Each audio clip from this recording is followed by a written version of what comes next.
Tune in. Right. Pep Guardiola. Give it gigs, eh? Man City episode. The ban. Will it get lifted? Will it get shortened? Yeah. Will Cass do the honourable thing and extend the ban? Will he stay? Will he go? Yeah. Who knows?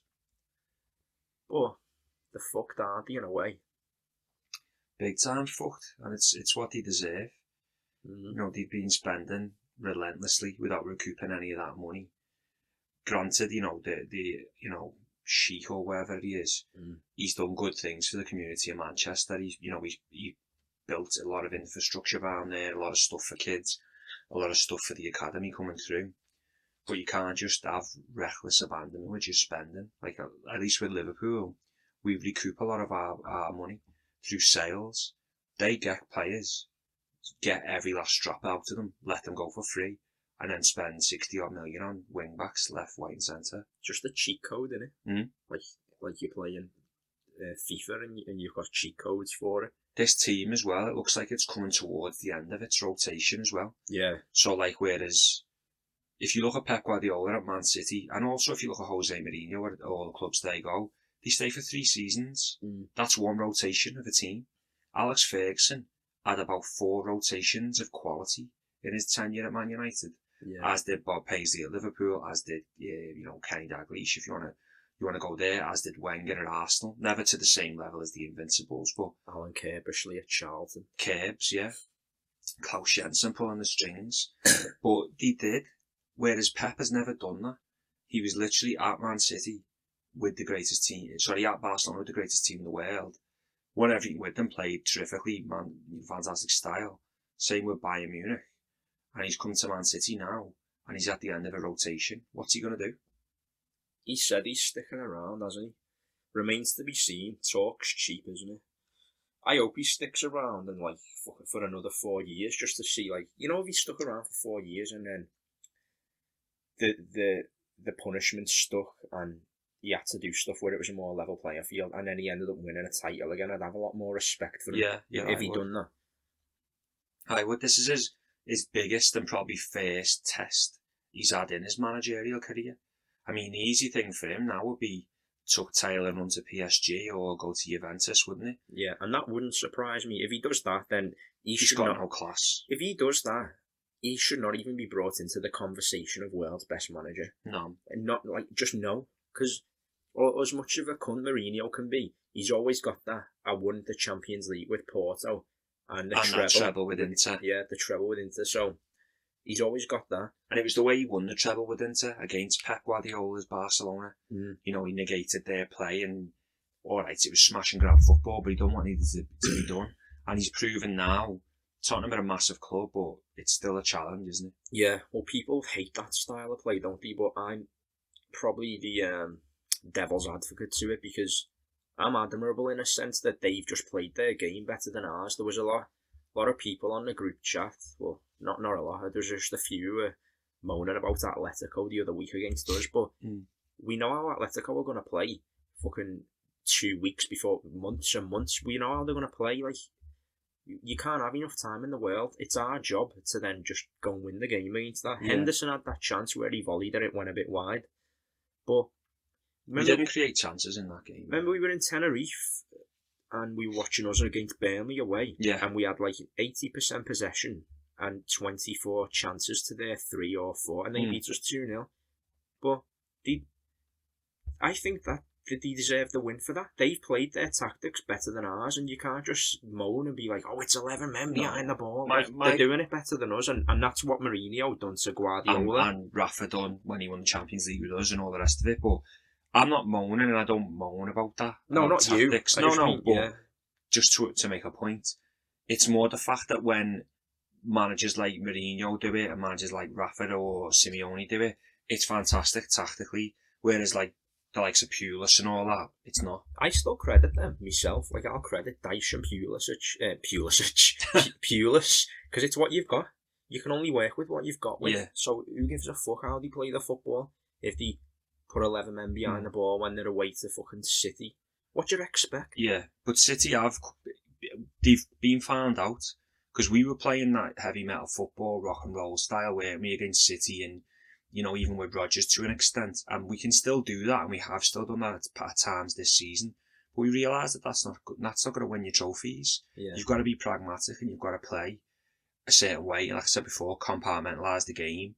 So you know you're going to control this area, you're going to control the wing backs, and what you do with your movements is going to make that team react and play a certain way, rather than just going out and going, this is how Liverpool play, like, stop us. You know, we'll change our game, we'll become more agile against their system. And you can see Klopp always gives the players the chance to rectify it, and sometimes that does my head in, because sometimes I think you do need to make a sub at half time, you know, or you do need to make a sub in the 60th minute, rather than waiting till like 75 minutes and you bring Minamino on or someone. Well, again, lately, just going back to one of our previous episodes, he's taken Mane off again, hasn't he, and left Salah on. Mm-hmm. Just doing my fucking head in, to be honest, but... That's a different podcast again. But yeah. with City, I think what will happen is they'll look at it, they'll appeal it, and it'll be reduced to a year. I think that's what will happen. Someone on the group chat says court arbitration of sport never go against the governing body of that sport that's issued the ban. And I think they upheld Suarez's, didn't he, when he beat Chiellini?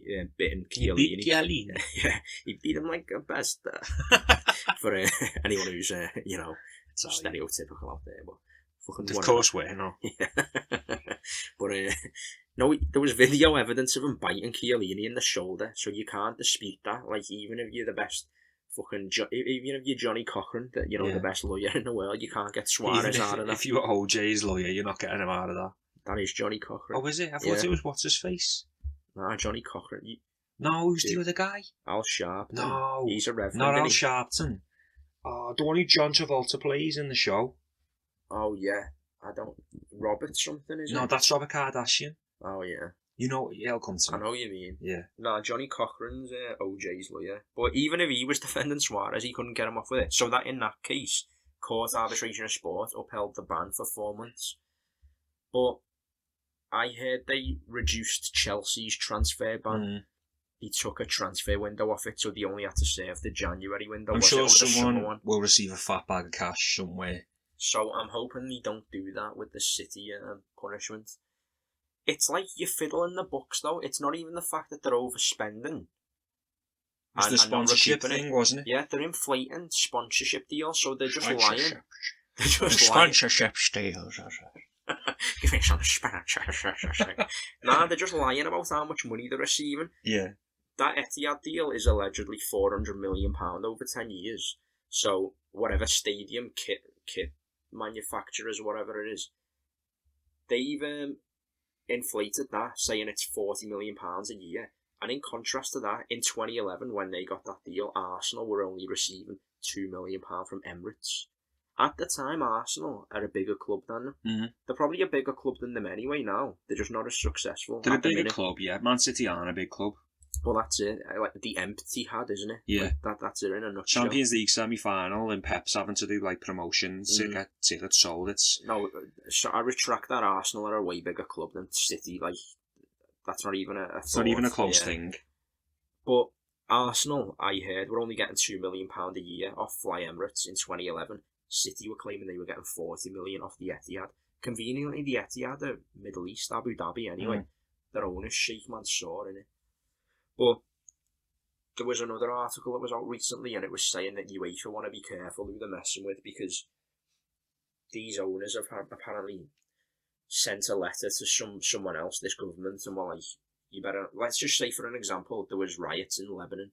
So the Saudi owners said, you better sort that out, sent a letter to someone else, and then they just took note of it and everything stopped on their say-so. So it was sort of like a UEFA stepping on the toes of like someone who's like very powerful, and Saudi are like very, very fucking powerful, you know. So. Yeah, you can step on as many toes as you want, but ultimately it's UEFA's thing. It's UEFA's say. It's got nothing to do with countries or this, that and the other. Yeah. It's football. It's got nothing to do with politics and all that shite. I agree with you, yeah. But that's where it comes into it, you know. That's where there's massive elements of corruption, especially with all of where's the World Cup going in this date and that date, and whose pockets are getting fat and why, Michel Platini and Sepp Blatter, why are they always up in court on charges? Because they're fucking corrupt at the end of the day. That's some of the City arguments, innit? It's like, who are they to say we're corrupt when it's this? It's like you're throwing stones in glass houses because it's UEFA calling us corrupt. Hot kettle and black, I know. But at the end of the day, financial fair play is there. Whatever corruption happens behind the scenes, I'm not condoning that. That's what it is. But financial fair play is there to ensure that teams have the chance to win against other teams. So when you look at like the Premier League, you've got spending power there with us, Man City, Man United, Arsenal, Tottenham, Chelsea, Everton have spent more than anyone really in the last 18 months. There's 7 clubs there out of 20 clubs that can spend in excess of 200 million a season if they wanted to. What it comes down to then is who's the most attractive opposition to go to. Who do you want to play for? Where do you want to live? You want to play for Liverpool because of Klopp, because we're the best, whatever. You want to play for a London club because it's living in London and all the rest of it. Man United because of the history. Man City, you only go there for the money. Yeah. It's as simple as that. Yeah. It is. Foreign investment now is sort of... it's not as significant as it was just because of the sheer money the TV deal brings in now. So, like you just said, then you're at a stage now where West Ham have just paid out 25 million for Jared Bowen. For the Championship player, For Jared Bowen, looks good and all that, but just that said alone, that sentence, it's ridiculous, isn't it? Well, Everton spent 27 million on Iwobi. Yeah, in the summer. So you're at that point now where transfer fees are not as they're not as eye-raising as they were, and having a rich owner is not as significant as it once was because they brought in FFP and the TV deal also supplements a lot of what's teams. What's FFP? But a TV deal also supplements most of it now. I think that TV deal as well, with Amazon dabbling in it this season, you'll get I was thinking that surely that's a bubble that'll burst. There's too much money in it. It was like 6 billion divided by 20, wasn't it? 20 teams over the course of how many years? So you were getting hundreds of millions just off the TV companies for broadcast rights. But I think it's got the potential now to double because they'll bring in the online service and it's at 6-7 billion quid now, maybe a bit less, without 3 PMs being televised. If you televise them on a live stream weekly, then how many more games is that flooding into the market? There's the niche, isn't it? That's the market opening that you want as a streaming platform. What aren't we doing, the 3 o'clocks?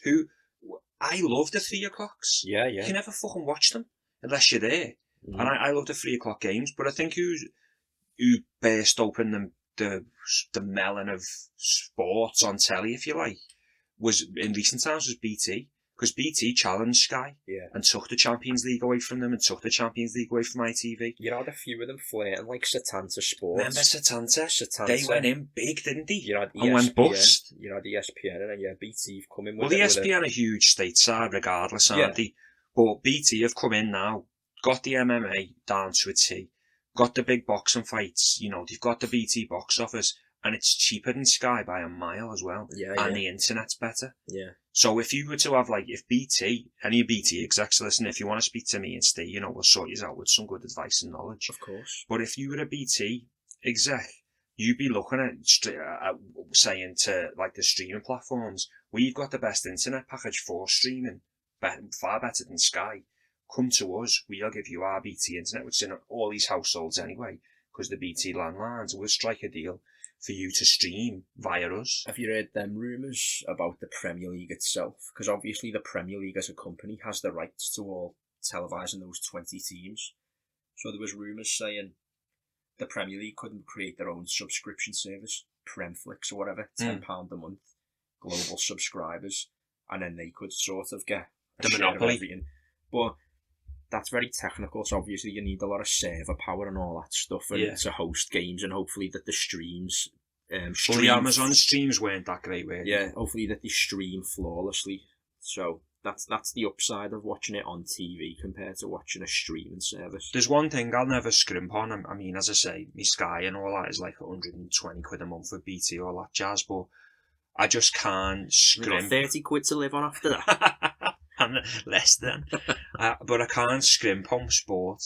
Yeah. Watching sport. Like when you stream a movie, like Netflix, Sky Go, whatever, it's always alright, isn't it? But sports has got to be like crystal. I scrimp on me sport, like, but I've got a flawless streaming service. And you get my Sky Go on the house, you bum. Which is top secret. I've said that you can have my UFC Fight Pass logins. Well, we'll sort that out. Well, yeah, by the way, in case you don't only just watching this one, I haven't watched any of the others, we are now on Spotify and Apple. Yeah, we're on all major audio streaming platforms. I'm trying to get us on Google, but we got rejected, didn't we, from Google? Not rejected. They have to find your website, so eventually they'll find the cache for it or whatever, and all should be good. Just takes a while. Going back to Pep, though, I hope he stays in a sense, and I hope he battles and fights. And if you look at the Premier League now, just look at the names of the managers. Guardiola, Mourinho, Ancelotti, what's his face? Daniel Farke. Obviously Klopp. I think Rafa will be back in the next 2 years, maybe at like a West Ham. Possibly. They need that kind of manager that's going to steer them forward in a pragmatic approach that can bring in big players. But West Ham's a good shout. They tried that, didn't they? A sort of Rafa type coach with Pellegrini. It didn't work out, but Rafa's a cut above. He's an elite level coach, isn't he? You've still got Pochettino knocking about. What's going to happen with him? There's things there. I mean, if Pep does go, Pochettino could walk into Man City. Yeah. That's true. Very true. He'd be a good fit, and he'd have the money that he didn't have at Spurs. What do you think will happen to them if court arbitration of sport just go, yeah, you're banned for 2 years, and everything is upheld as it is, nothing's reduced? What do you think will happen? Well, I do think if that does happen and he don't win the Champions League this year, which I'm going to tell you now, they're not going to. By the way, that Real Madrid team he played the other day was a fucking joke. They've got no quality players in that team. They've got quality technical players, but they've got no threats anymore. No Bales, no Ronaldos, no whatevers. But if that does happen, surely Pep's job will be under scrutiny. Because if you're thinking Pep Guardiola is the highest paid manager in world football, he hasn't. It's Diego Simeone. Is it Simeone? I thought it was that fella in China, but I wasn't going to count him because it's Chinese football. Keep your thought, but I might be wrong. But I've seen a stat, and most managers like Klopp, Pep, whoever, Rafa in China are on between 20 and 25 million a year. Atletico are paying Simeone 43 just to keep him at the club. He's head and shoulders above everyone on this thing I saw. Okay, well, let's say for argument's sake he's in the top 3, which he will be. You've got Pep Guardiola, who hasn't won the Champions League, which is the only reason you brought him into your club. He's now banned from Europe, and he might have had a part to play in that, in saying, I need this player, I need that player, they've gone forward and I had to do all that. And he hasn't won the league. You might be sitting there thinking, we can go out and get Pochettino for half the price. And he's probably as good as a man manager, if not better than Pep. And he's a top level coach if you look at the players he brought on at Spurs. His job might be under pressure. That's probably why he's saying, I want to stay. Because in his head, he's probably thinking, they might just fucking sack me. Like, they're ruthless, these people. Why would, do you let Mancini go when he won in the league? Who's Guardiola signed, though? That's shrewd. No one? Pochettino signed Dele Alli, didn't he? Son. MK Don's son, Leverkusen. He got Lo Celso in, but that was a big Wanyama was shrewd. One was low price. Yeah. Trippier, that was a great signing from Ben Davis, great signing. 10 million from Swansea. So he's got knowledge, Annie, and going forward, if Cass, I'm just going on Cass from now on, if Cass stick with the ban, City, you're going to have someone like that who's shrewd and they like a bargain. Yeah. In order to balance the books a bit more. Because you can't just be going, I've signed Claudio Bravo there for 18 million, 17 million. That doesn't work. Now I want him. For 50 or whatever, yeah. And I want Ederson, because that first one didn't work. Sign Danilo, 50 odd mil, fullback. That doesn't work. Get rid of him. Sign someone else. Well, they've signed Rodri, haven't they, this summer for Flop. 60 million. Yeah, he's not that good. Nowhere near as good as Fernandinho in that position. Nowhere near as good as Fabinho either. But they let Danilo go to Juve, didn't they? Mm. And then it was plus 30 million for João Cancelo. Yeah. Who doesn't even play. I know. So that's another 30 million they've spent. Throughout the last 10 years, the money they've spent on centre-backs and full-backs is just ridiculous. Elakim Mangala was 32 million. I know. Shit. John Stones, 50 million. Best centre-back they've ever had. Look promising. Signed by Mark Hughes. Yeah, company. Yeah. From Anderlecht for Buttons. And he was playing defensive mid at the time. He signed just a few weeks before he got taken over as well. But he was playing holding mid, weren't he, at the time when they signed him? Yeah, Anderlecht had Vincent Kompany, and he had this other kid called Anthony van den Borre. I remember Van den Borre. And then a few years later, the Lukaku come through. It was Anderlecht. Yeah. So. But if you look at City's full-backs, they've got Walker, Zinchenko, Angelino. And he's on loan at Leipzig. The one you just said. Who? I can't remember his name. The one who's just signed João the season. Cancelo. João Cancelo. And you haven't mentioned Mendy. Who's, what is he, 50 million? Yeah. 45 again. But they have like 2 or 3 fullbacks per position, per side. We literally have Trent and Robertson. Yeah. And they play every game. Every big game they play. I think Klein's a quality defensive right back, and he was only 12 mil from Southampton. I think Klein is a top level defending fullback. You know what he reminds me of? Aaron Wan-Bissaka reminds me of Klein. Both at Palace. Yeah, well. Because they're both not that great going forward, but in a duel they do not get beat. You don't get past Aaron Wan-Bissaka. I think genuinely he should be moved into centre back to play next to Harry Maguire. No, that's a boss point. Because I think the right sided centre back. You've got Harry Maguire on the left side, him there. He is an outrageous defender. It's like watching an Italian centre back when you watch him defend the ball. Yeah. No one gets past him. No, he is good, like defensively, Bissaka. He's unreal. And if you had him and Maguire next to each other, that's sound. You only need an half decent fullback then. Just someone who's not going to fuck up. Diego Dallo's good on the right, isn't he? Yeah. And he's only 21, Portuguese kid. Yeah. I suppose Brandon Williams you could have Luke Shaw at left back and then maybe Brandon Williams as a makeshift right back. Yeah. They've always done well with their makeshifts there. Is Brandon Williams right-footed? Because that goal, his debut goal against Sheffield United, was a right-footed volley. I don't know, but it was a strike. So they could do that.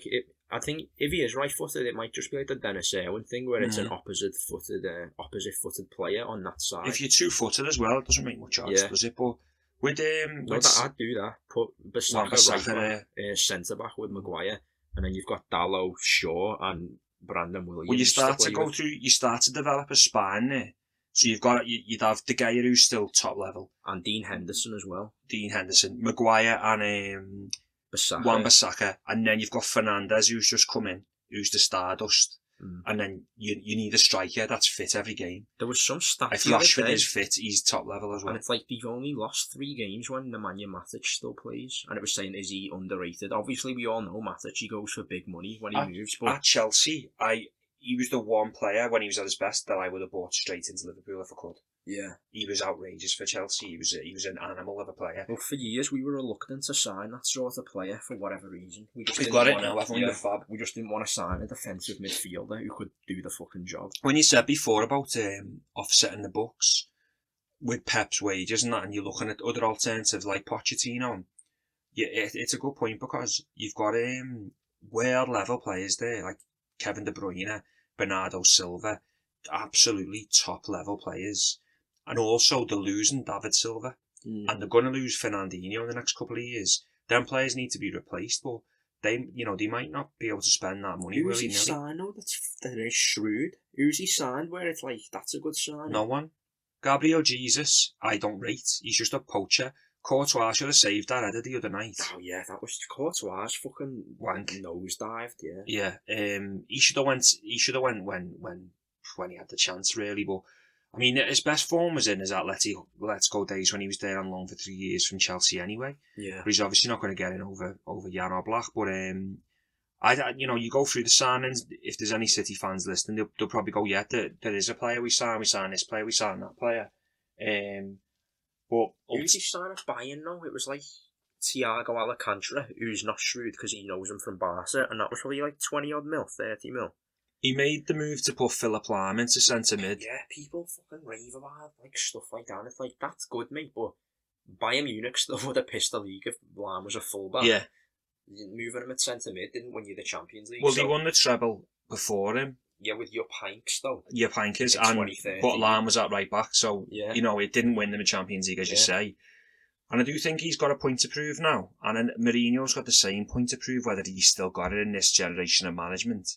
Because I think Klopp's broke the mould. Simeone's doing a lot of good stuff. You like him all over him. Pochettino, you got shit on by Chelsea. By Tottenham. Why would you get rid of him for Mourinho? It's mad. But there's some big things happening there at Man City, and Pep's got to show some spine. And he lost another telling point. He lost Arteta to Arsenal. Yeah.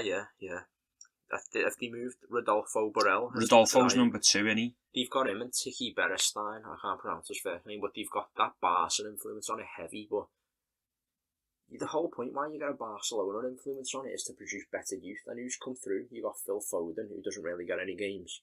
And he won't. He's trying that Shankly thing, and he's the best player I've ever seen. But Yeah. like you said, no, the best player you've ever seen... Messi. Is going to be Messi. Yeah. And obviously we're not in Guardiola's head. We haven't seen what he's seen. But the best player you've ever seen is fucking Messi. Yeah. Like, Don't lie. Yeah. Don't Like, just, do some psychological thing. But Riyad Mahrez probably does better stuff than Phil Foden in training. Well, Like, stuff like that. As just an example. Mahrez is top quality, and it's hard to say, but from the amount of times you watch Phil Foden, is Curtis Jones not better than him? Fucking great point. Is he not more physical? Yeah. Is he not bigger? Has he not got a better strike? All he likes, Pep, is these tippy-tappy footballers, but he's never going to get a game. He loves your late running at Yeah. tapping, doesn't he? Yeah. It's like he's changed They're all the style of goals play. they score. Yeah. Because you know why? Because he hasn't got the stardust that he had at Man City, at Arsenal, at Barca, where he had Iniesta or Messi that would take on 4 players and just change a game. And they were already there anyway. Yeah, they were there. They'd been promoted from La Masia. Who did he promote? Bartomeu, the right back. Busquets. Did he put Busquets Yeah. in? Yeah. That's a good one. Because before he was there... Did he sign Jordi Alba from Valencia? Yeah. But that wouldn't have been shrewd. Didn't he? He's like Spain's best left back. Did he sign David Villa as well? Yeah, he would have signed. But David then, Villa. it's not shrewdness. He got rid of Eto'o, Yeah. didn't he? Who was a better striker at Barca than Ibra. Why would you get rid of Eto'o? Ibra's probably a better player, but no one fitted that system better than Samuel Eto'o. If you want to talk about Pep's best players, technically Ibra's probably in the top 5 that he's ever seen, but whatever happened there, we don't know. But Eto'o was world class, and then he went on to win the treble under Jose, didn't he? He's the first player to win back-to-back trebles. And he also told Lukaku, you need to leave Everton ASAP, Rocky, because the stadium's made of wood. But yeah, just going back to Curtis Jones, he's 6'1", he's 18, he scored goals in first team football. That goal he scored in the derby, Phil Foden plays against teams where they're going to win 7-6 and 7-0. Yeah. And he'll get a couple of assists and a nice tappy goal. It always seems to be at home as well when it's very comfortable. Curtis Jones is playing in the derby. Yeah. Kids, by the way, the average age of that team was 20 versus Everton Football Club, Carlo Ancelotti's first fucking team. Yeah. Jones scores a Gerrard-esque goal to win that game. I'd probably take Phil stupid. Foden. If he got offered, if he just said, Reg, who do you want, Phil Foden? I'd be like, yeah, I'll have him. Yeah, I'm not saying he's shit. But it's like, I wouldn't be arsed either way. It's he just needs to play him more in tougher games, and let's see what he's actually about. What he's made of, yeah. Like Nico Williams and Curtis Jones' stock has rose so much through having to play big games this season. And I guarantee you, Jones and Williams will probably play against Chelsea. It'll be a smattering of the first team with the under-18s. Do City have a transfer ban as well, or just a European ban? I've heard nothing about a transfer ban, but it'll be interesting. I mean, that'd be good, wouldn't it? There's players there at City, and we will never do this, and it's probably because Klopp's got too much respect for Pep and City, but I'd go in big for like Bernardo Silva or Riyad Mahrez or somebody like that. Yeah, this season I'd rather have Mahrez. Last season it would have been Silva.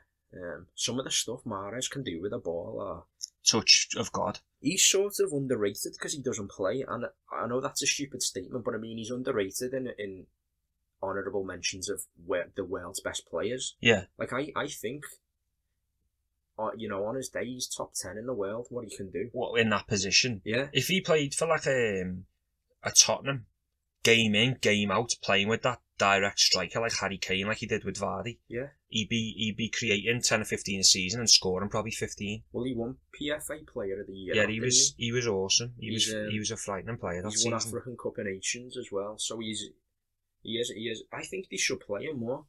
They should sort of neglect. I don't know. Actually, I was going to say Sterling, but he's obviously effective for them. But who's a better technical player though? Yeah. Mahrez is a better technical player than Sterling. Yeah.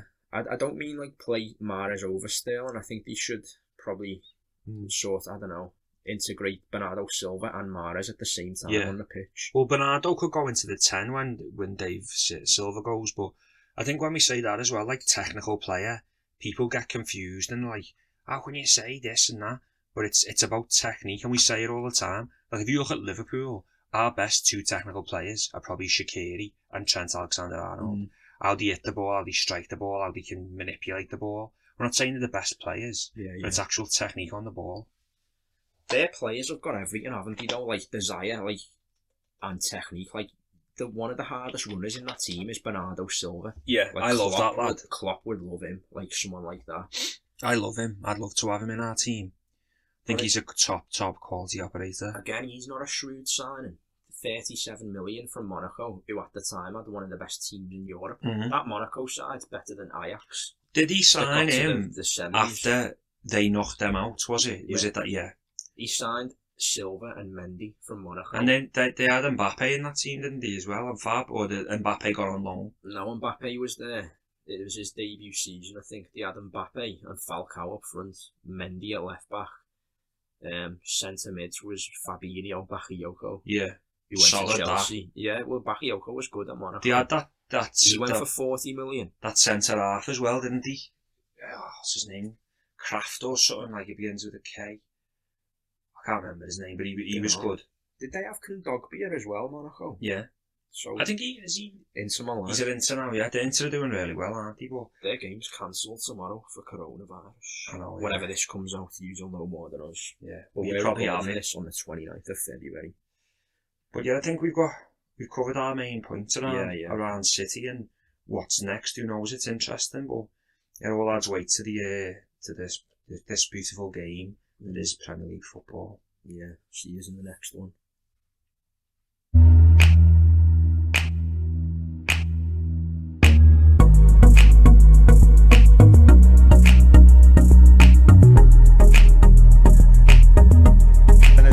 There are always a couple of people who can tell you, yeah, but you didn't win. So now, let's talk about 6, baby. Let's talk about you and me. Let's talk about all the good things and the bad things that may be.